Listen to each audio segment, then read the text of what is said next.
partie de la vérité, à savoir l'opus du on sort des cours 2 heures plus tôt et on va là-bas pour observer les forains et en repartant nos affaires ont disparu et on suppose que c'est eux.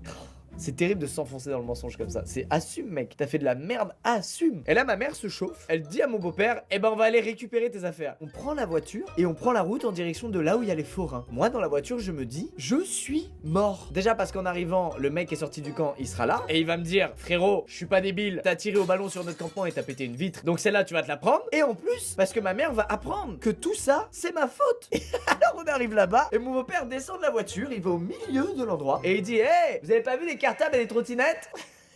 On dirait le début d'un mauvais fait divers. Et les gens en face répondent très gentiment, bah non, que dalle, casse-toi quoi. Il est 21h, on est au mois de janvier, t'as pas autre chose à foutre là? Mon beau-père revient, on rentre à la maison et c'est la fin de l'histoire. Jusqu'à une semaine plus tard, où mon beau-père, roulant sur la route qui longe l'endroit où il y a les forains, voit au loin quelque chose qui brille dans un champ et il se trouve que c'était nos trottinettes. Alors tout est bien, qui finit bien, et j'ai pu avoir un nouveau cartable beaucoup plus beau que l'ancien.